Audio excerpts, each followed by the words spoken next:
구약 성경에 묘사된 가장 유명한 전투는 두 군대 간의 전투가 아니라 두 사람 간에 있었던 전투입니다. 그것은 바로 엘라 골짜기에서 있었던 다윗과 골리앗의 전투입니다. 우리가 이 결투를 좀 보기 전에 주님께서 사무엘에게 하신 말씀을 다시 한번 살펴보기를 원합니다. 사무엘상 16장 7절 말씀입니다. 여호와께서 사무엘에게 이르시되 그의 용모와 키를 보지 말라. 내가 이미 그를 버렸노라. 내가 보는 것은 사람과 같지 아니하니 사람은 외모를 보거니와 나 여호와는 중심을 보느니라 하시더라. 사람은 외적인 것을 보지만 하나님은 중심을 보신다는 말씀입니다. 우리는 인간이기 때문에 선입견에 빠지기 쉽습니다. 외모를 근거로 어떤 사람에 대해서 강렬한 인상을 받거나 아니면 그 사람을 가볍게 대하기도 합니다. 오늘 우리가 살펴볼 전투에서도 그랬습니다. 골리앗은 사람들에게 강한 인상을 끼치고 또 그들을 겁먹게 할 모든 것을 가지고 있었습니다. 사람들은 그 외모를 보고 두려워 떨었습니다. 그러나 하나님과 마음이 같았던 다윗은 골리앗의 외모를 보지 않았습니다. 하나님이 보시는 것처럼 그의 진정한 실제를 꿰뚫어 보고 있었습니다. 그래서 그는 골리앗을 보고 기가 꺾이지도 않았고 두려워하지도 않았고 겁을 먹지도 않았습니다. 그 거인이 얼마나 크든지 간에 다윗 자신이 믿는 하나님이 그보다 더 크신 것을 알았기 때문입니다. 자, 이 사실을 이제 우리가 알고 염두에 두고 결투 장면을 좀 살펴보도록 하겠습니다. 먼저 결투 장소인데요. 오늘 본문의 1절서부터 3절까지 말씀입니다. 블레셋 사람들이 그들의 군대를 모으고 싸우고자 유다에 속한 소고에 모여 소고와 아세가 사이에 에베스담빔에 진침에 사울과 이스라엘 사람들이 모여서 엘라 골짜기에 진치고 블레셋 사람들을 대하여 전열을 벌였으니 블레셋 사람들은 이쪽 산에 섰고 이스라엘은 저쪽 산에 섰고 그 사이에는 골짜기가 있었더라. 이스라엘과 블레셋은 엘라 골짜기에 지금 진을 치고 서로 이제 전투를 하려고 대기하고 있는 그런 중입니다.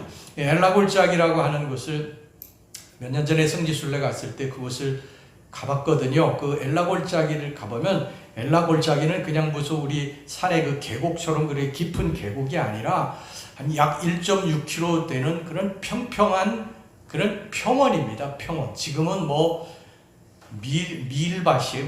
밀이 크게 자라가지고 뭐 사람 키만큼 이렇게 많이 자라 있는 그런 곳이 지금 이제 엘라 골짜기인데 이스라엘과 블레셋이 대치하고 있을 때는 그런 밀밭이 없었겠죠. 그런 완전 평원이었습니다. 그러니까 그 이제 우리가 좀 이따 살펴보겠지만 그 골리앗이 엄청난 그 거인 아닙니까? 이 골리앗이 그 엘라 골짜기에 서 있을 때 이스라엘 백성들이 다 볼 수 있는 이쪽 평원에 저쪽 평원까지 다 볼 수 있는 그런 아주 평평한 곳입니다. 근데 거기에 이제 내려와서 시내가 하나 이렇게 흘러가고 있는데 그 시내가에서 이제 다윗이 물맷돌 5개를 골라가지고 골리앗에게 이제 나가게 되죠. 이게 아주 그 역사적 현장입니다.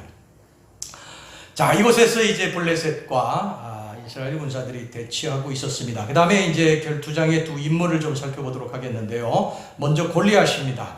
골리앗의 먼저 키를 살펴보겠습니다. 본문의 4절을 보면 골리앗의 키가 6규빗, 어떻게? 6규빗 한 뼘이라 그랬습니다. 6규빗. 규빗이라고 하는 이 측량단위는 이스라엘의 이 팔꿈치에 굽혀지는 데 있지 않습니까? 굽혀지는 곳에서 가운데 손가락, 제일 긴 그 가운데 손가락 끝까지가 이게 한 규빗이에요.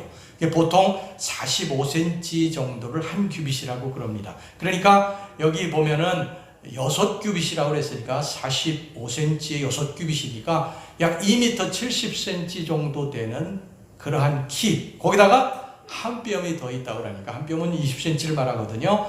20cm 그러니까 약 2m 90cm. 대단한 키죠. 대단한 키입니다. 미국의 그 NBA 선수들 중에 이보다 더 큰 선수는 없죠. 지금 아마 그 NBA 프로농구에서 스카우트하면 골리앗은 섭외 순위 1위입니다. 1위. 여러분 이 골리앗이 2m 90의 골리앗이 그 엘라 골짜기의 평원에 섰다고 생각을 해보세요. 정말 기가 막힙니다. 상상을 초월합니다.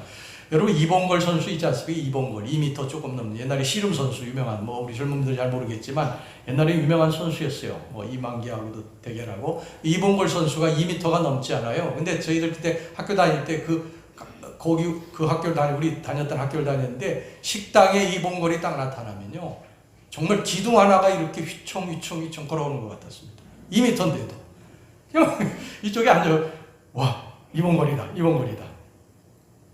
그런데 여러분 골리앗이 2m 90입니다. 그 다음에 문제는 그게 기뿐만이 아니었어요. 5절서부터 7절까지 보시기 바랍니다. 머리에는 노투구를 썼고 몸에는 비늘 갑옷을 입었으니 그 갑옷의 무게가 놋 5,000세겔이며 그의 다리에는 놋 각반을 찼고 어깨 사이에는 놋 반창을 메었으니 그 창자루는 뱃들채 같고 창날은 철 600세겔이며 방패에 든 자가 앞서 행하더라.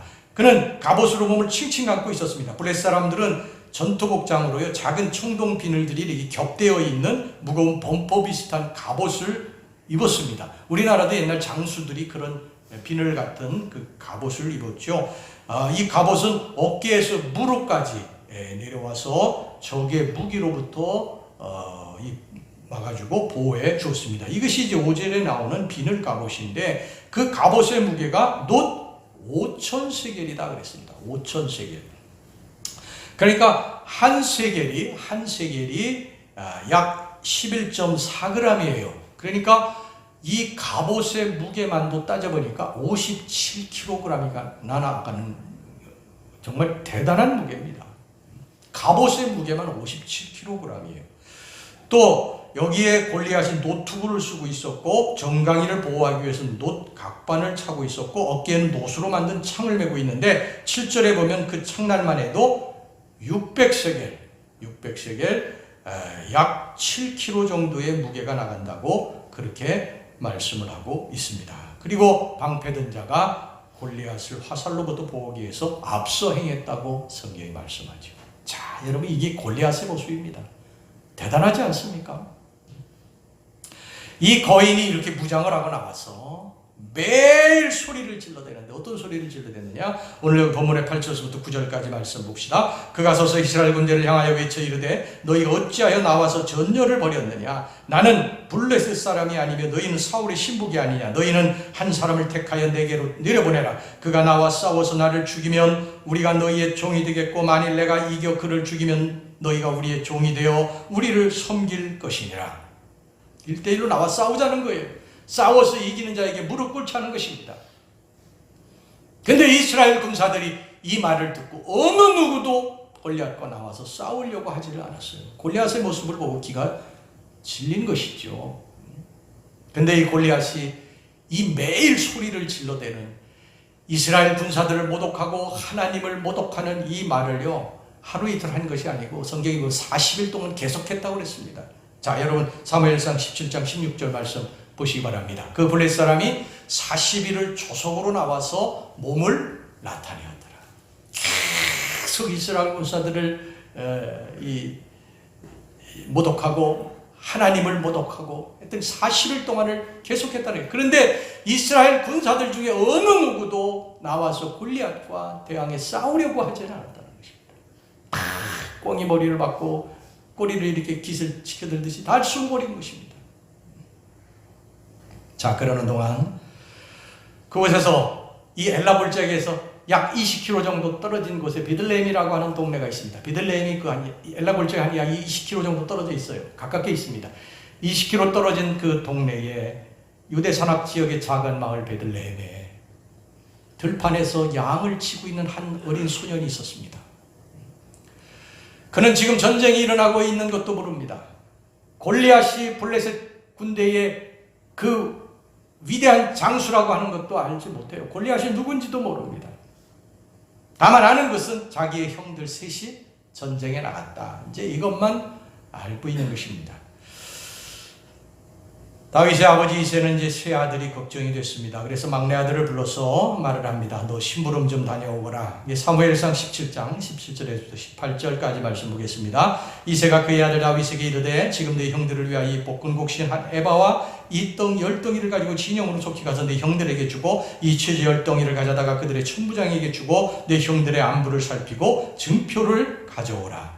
이게 아버지의 명을 받은 다윗은 아침 일찍 일어나서 양떼들을 다른 목자에게 맡기고 전쟁터로 향했습니다. 20절 말씀입니다. 다윗이 아침에 일찍 일어나서 양 지키는 자에게 맡기고 이새가 명령한 대로 가지고 가서 진영에 이른즉 마침 군대가 전쟁에 나와서 싸우려고 고함치며, 다윗이 전쟁터에 이제 형들을 무난하게 해서 와 보니까 골리앗이라고 하는 이 거대한 장수가, 이렇게 보니까 뭐 기둥 하나가 서 있는 것 같은 그런 장수가 막 소리를 질러대는데, 이스라엘 군사들이 막 벌벌벌벌 공포에 떨고 있고, 그 골리앗이 하나님을 모독하는 말을 거침없이 내뱉는 것입니다.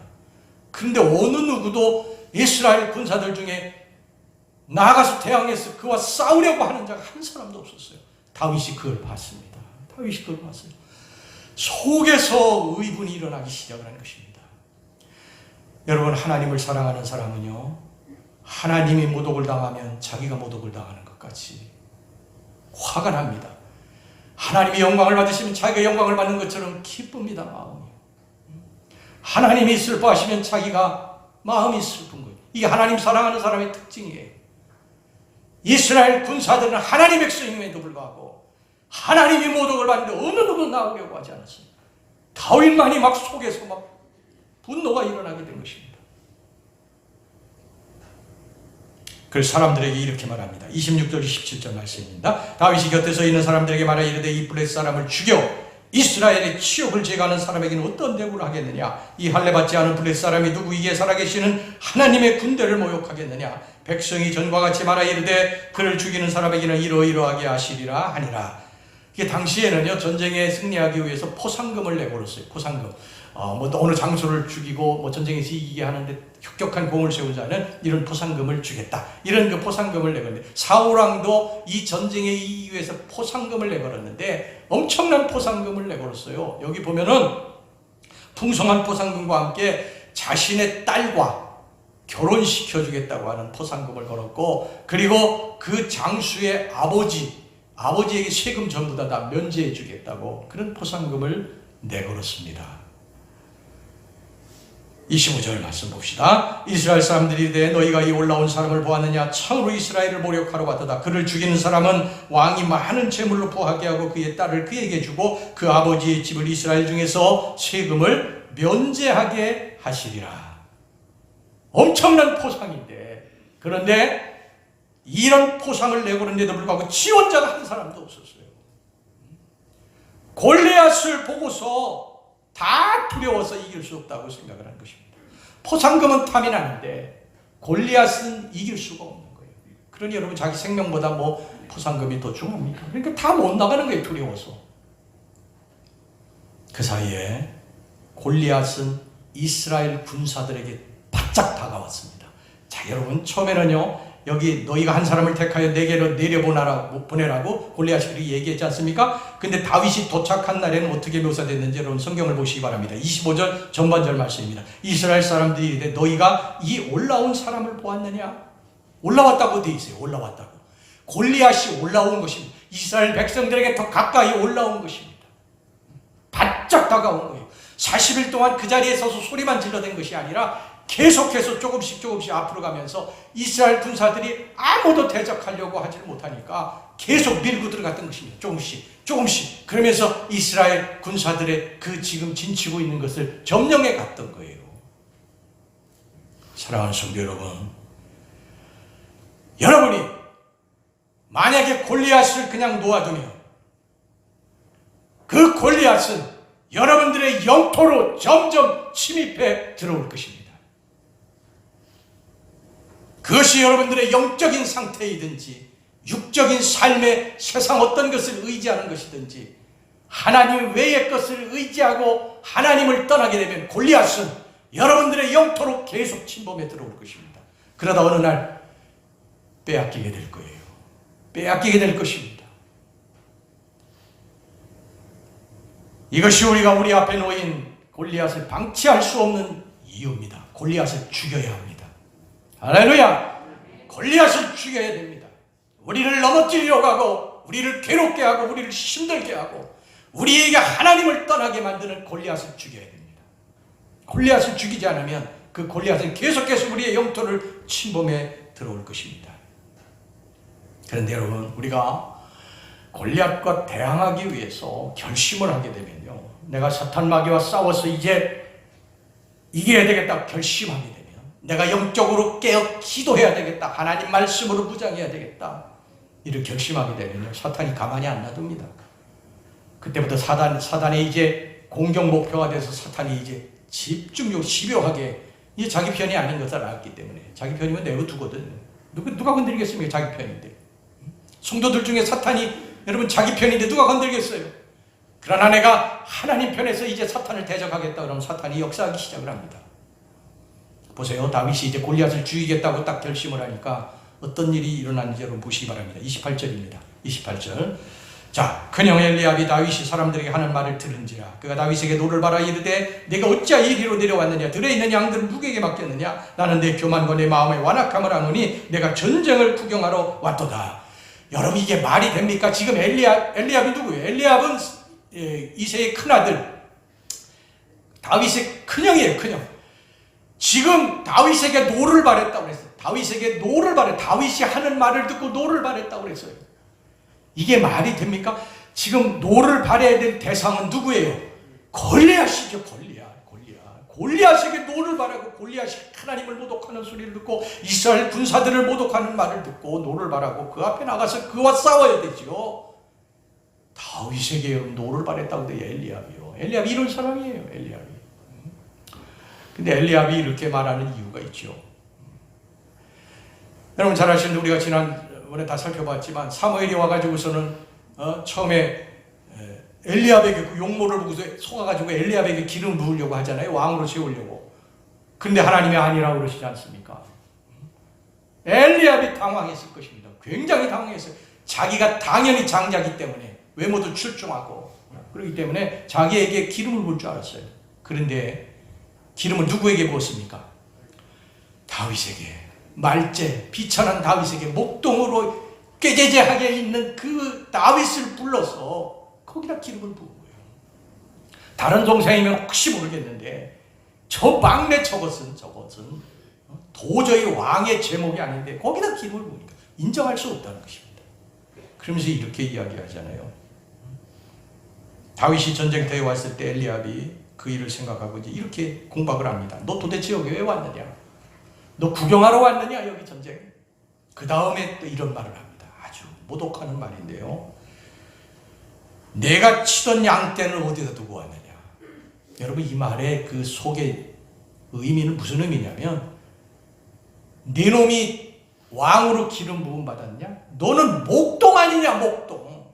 지금도 양을 치고 있는데 네가 무슨 왕의 제목이 되느냐? 가서 양이나 치라. 그런 말이에요. 다윗이 다윗을 모독하는 말이에요. 다윗이 이걸 다 알았습니다. 그런데 다윗은 이 말을 듣고 그와 싸우지 않았습니다. 오직 골리앗만을 바라보았어요. 골리앗만. 엘리압은 바라봐야 할 골리앗을 바라보지 아니하고 자기의 막내 동생 다윗만 바라보고 다윗과 싸우려고 하는데, 다윗은 골리앗만 바라본 것입니다. 골리앗만. 형하고 싸우지 않았어요. 만약에 형하고 싸우고 탁 틀었다면요, 거기서 힘을 다 쏟았다면 골리앗과 싸워서 이길 수가 없었겠죠. 그런데 다윗은 싸워야 할 대상을 정확하게 알았던 것입니다. 그냥 내버려야 될 것도 정확하게 아는 거예요. 여러분, 우리가 누구와 싸워야 됩니까? 우리 예수 믿는 사람들이 누구와 싸워야 됩니까? 공중권세 잡은 자 사탄 마귀와 싸워야 됩니다. 그런데 우리는 영적인 존재들이 우리들을 괴롭고 힘들게 하고 우리의 영토를 침범해 오는데 우리는 그들과 싸우지 않고 교인과 교인끼리 싸우고, 교인과 교인끼리 싸우고, 목사와 교인끼리 싸우고. 여러분, 그러다 보니까 정작 악한 자와 싸워야 될 때 힘이 빠져 싸우지 못하고 치고 마는 것입니다. 교회에서 내가 마귀의 도구가 돼서 싸움을 일으키고 분쟁을 일으키는 사람이 되지 않도록 조심하시기를 바랍니다. 자, 이제 장면은 엘리압과 다윗으로부터 사울과 다윗으로 복잡하게 이제 바뀌게 됩니다. 다윗은 사울에게 자신이 나가서 싸우겠다고 그렇게 말을 합니다. 그런데 사울이 안 된다고 합니다. 자, 32절 33절 보세요. 다윗이 사울에게 말하되 그로 말미암아 사람이 낙담하지 말 것이라 주의 종이 가서 저 블레셋 사람과 싸우리이다 하니 사울이 다윗에게 이르되 네가 가서 저 블레셋 사람과 싸울 수 없으리니 너는 소년이요 그는 어려서부터 용사임이니라. 사울 왕이 다윗이 나간다고 할 때, 내가 나가서 블레셋 장소 골리앗과 싸우겠다고 할 때에 사울이 안 된다고 한 이유가 뭐냐면 내가 어려서 안 된다는 거예요. 너 저 거인을 한번 보라는 거예요. 저 골리앗의 장수 저 모습을 한번 보라는 거예요. 너를 한번 보라는 거예요. 되겠느냐는 거예요, 싸움이. 근데 아마 다윗이 이렇게 속으로 생각했을 것입니다. 왕이시여, 왕이시여, 나는 어리지만 내가 믿는 하나님, 내가 붙들고 사는 하나님은 크신 분이십니다. 골리앗, 그는 거인이지만 그 거인보다 더 크신 이가 내가 믿는 하나님이십니다. 여러분, 이게 믿음입니다. 할렐루야. 이게 믿음이에요. 이 믿음이 우리를 이기게 하는 줄로 믿습니다. 그리고 다윗은요, 이 사울왕에게 그렇게 이야기합니다. 왕이시여, 과거에 내가 목동이었을 때, 지금 양도 계속 치고 있는 거죠. 목동이었을 때, 과거에 목동할 때에 여기 보면은 곰과 사자들이 양을 훔쳐가려고 할 때 내가 그를 주님의 힘으로 때려잡았나이다. 주님이 나를 도와주셨나이다. 그러면서 그걸 이제 설명을 합니다. 37절 전반절 말씀 보겠습니다. 또 다윗이 이르되 여호와께서 나를 사자의 발톱과 곰의 발톱에서 건져내셨은즉 나를 이 블레셋 사람의 손에서도 건져내시리다. 여러분, 우리에게 어떤 거인이 다가와서 우리를 압박할 때 항상 기억해야 될 것이 바로 이것입니다. 하나님이 과거의 나를 어떻게 이기게 해주셨는지. 우리의 삶에는 힘들고 어려웠던 일들이 다 있었습니다. 그런데 지금의 내가 있게 된 것은 하나님의 은혜로 된 것입니다. 하나님의 은혜로. 내가 중병에 걸려서 힘들고 고통스러운 삶을 살아갈 때 하나님이 나를 질병에서 고쳐주셔서 지금 내가 여기 있는 줄로 믿습니다. 사업의 실패로 잿더미가 돼서 힘들고 어려울 때 하나님이 나를 다시 붙들어 주셔서 여기까지 내가 지금 온 줄로 믿습니다. 내 자녀가 힘들 때 하나님 나를 도와주셨습니다. 자녀를 도와주셨습니다. 하나님 내 자녀들의 길을 열어주셨습니다. 내 앞길에 홍해가 가로막혀 있을 때, 여리고성이 가로막혀 있을 때 하나님이 그 홍해를 갈라주셨고 여리고성을 무너뜨려 주셨습니다. 그 하나님이 과거에 나를 도와주셨습니다. 그리고 미래에 나의 앞길에 힘들고 어려운 일도 하나님이 도와주실 줄로 믿습니다. 여러분, 우리가 과거를 회상하는 거는요, 하나님이 나를 도와주신 것, 과거에 나를 하나님이 건져주신 것, 이것에 대해서 회상하고 그리고 미래를 바라보는 거예요. 하나님이 나를 도와주셨던 하나님이, 그 골짜기를 건너게 해주셨던 하나님이, 나를 그 위험에서 건져주셨던 하나님이, 나를 도와주셨던 하나님이 나의 미래도 도와주실 것이다. 다윗은 그랬던 사람이에요. 다윗은 그랬던 사람입니다. 할렐루야. 하나님이 곰과 사자를 때려잡았습니다. 그 힘들고 어려울 때 지금 하나님이 저 블레셋 장수도 이기게 해 주실 줄로 믿습니다. 사울이 다윗의 말을 듣고요, 나가라! 그렇게 이야기합니다. 근데 다윗이 이제 맨몸으로 이제 나가려고 하니까 사울이 그를 불러 세웁니다.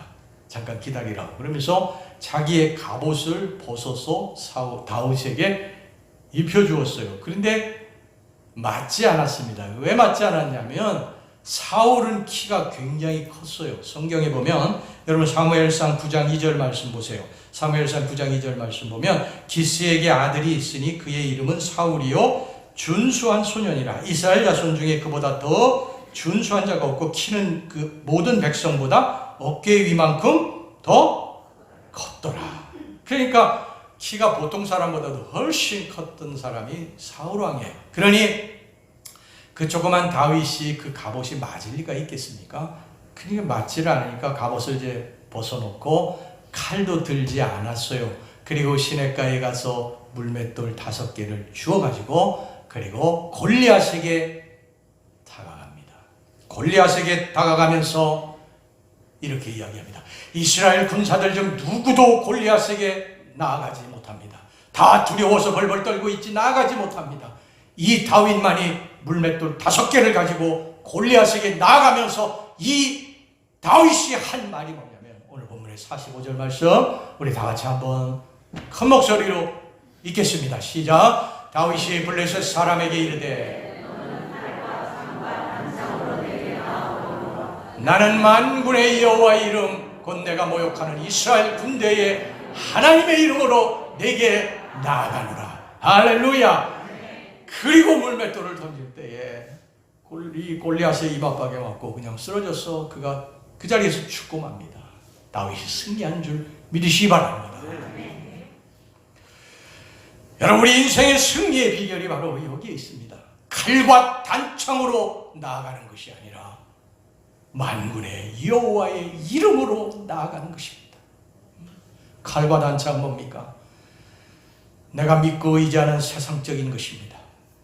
세상의 지식, 권세, 경험, 인맥, 또 여러 가지 그러한 세상적인 수단과 방법, 이것 가지고 나아가는 것이 아닙니다. 우리는 오직 여호와 하나님 한 분, 그분의 이름을 가지고 나아갑니다. 할렐루야. 여러분, 세상에 힘들고 어려운 일이 있을 때 이것을 명심하셔야 됩니다. 내가 어떤 한 분야에 있어서 내놓으라 하는 그런 권위자고 오랫동안 어떤 경험이 있다 할지라도 그것 가지고 나가지 않습니다. 오직 여호와 하나님 한 분만을 의지하고 나갑니다. 여러분, 성전에 제일 먼저 찾아와서 엎드려 기도하는 사람은 자기의 경험, 칼과 단창을 의지하는 사람이 아니라 하나님을 의지하는 사람이에요. 하나님을 의지하는 사람은 하나님 앞에 엎드려 기도하게 돼 있습니다. 하나님이 도와주시지 않으면 이 일을 할 수가 없습니다. 내가 아무리 경험이 많고 이 분야의 권위자라 할지라도, 내가 지식이 있고 내가 어떤 사람의 인맥이 있고 돈이 있어도 하나님 도와주시지 않으면 내가 이 일을 감당할 수 없습니다. 그리고 하나님 앞에 성전에 올라와 뚜벅뚜벅 올라와 기도하는 사람, 이 사람이 하나님을 의지하는 사람이고 만군의 여호와의 이름으로 나아가며 승리하는 사람인 줄로 믿습니다. 여러분, 우리가 칼과 단창이 전혀 중요하지 않다는 게 아니에요. 다윗도 물맷돌을 가지고 나갔지 않았어요. 그런데 다윗이 의지한 건 물맷돌이 아니라 내가 만군의 여호와의 이름으로 나갔다는 거예요. 만군의 여호와의 이름으로. 여러분, 만군의 여호와의 이름으로 나갔는데 다윗이 지면은 만군의 여호와의 이름이 모욕을 당하는 것입니다. 우리의 삶의 주인은 누굽니까? 하나님이십니다. 하나님. 여러분의 삶의 주인이 누굽니까? 하나님이십니다. 하나님 자리에서 여러분 내려오셔야 됩니다. 내려오셔야 됩니다. 사업을 하시는 분들, 여러분들의 자리에서 내려오셔야 돼요. 하나님 앞에 무릎 꿇어야 됩니다. 기도해야 됩니다. 무슨 일을 하든지 제일 먼저 하나님, 내 하나님이 도와주셔야 됩니다. 내 하나님이 나와 함께 해주셔야 됩니다. 그리고 하나님의 이름으로 나아갈 때 하나님이 도와주실 줄로 믿습니다. 여러분, 내가 하나님만을 의지하고 나가는 게 정말 바보같이 보일 수도 있어요. 어리석어 보일 수도 있어요. 여러분, 기도하는 사람이요, 세상 사람이 볼 때 정말 바보 같은 사람, 믿음 없는 사람이 보면 기도하는 사람이 제일 어리석은 사람이에요. 문제 있으면요 빨리 뛰어다니고 전화하고 정신없이 그래야죠. 그게 세상 사람들의 논리고 믿음 없는 사람들의 생각이에요. 그런데 우리는 그렇게 하지 않습니다. 만군의 여호와의 이름으로 나아갑니다. 그게 기도하는 거예요. 하나님 앞에 문제를 놓고 간절히 기도하고 예수 그리스도의 이름으로 기도하옵나이다. 예수 그리스도의 이름으로.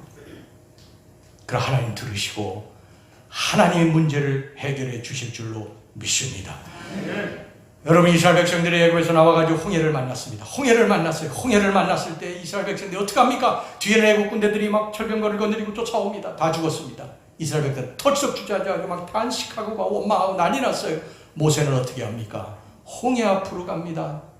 뚜벅뚜벅 걸어가서 홍해 앞에서 하나님 앞에 두 손을 듭니다. 하나님 앞에. 어떻게 됐습니까? 하나님이 이 모세의 기도를 들으시고 홍해를 갈라주신 줄로 믿습니다. 우리가 그렇게 사는 거예요. 그렇게 사는 것입니다.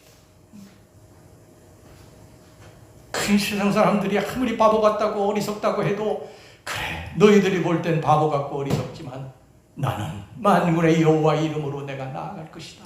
만군의 여호와가 나를 구원할 것이다. 다윗이 그렇게 나아간 것입니다. 그러니 여러분, 골리앗이 다윗을 이길 수 있겠습니까? 어떤 사람은 칼과 단창을 의지하고 나갑니다. 그러나 믿음의 사람들은 칼과 단창을 의지하지 않고 나가요. 우리는 만군의 여호와의 이름을 의지하고 나갑니다. 할렐루야. 여러분, 골리앗은 여전히 거인이고 우리를 여전히 압도하는 존재입니다. 조그만 다윗이 그 엄청난 이 골리앗을 이길 수 있는 가능성이 희박합니다. 하지만 다윗은 골리앗을 바라보지 않았습니다. 골리앗보다도 강하고 능력이 많으신 하나님을 바라보았습니다.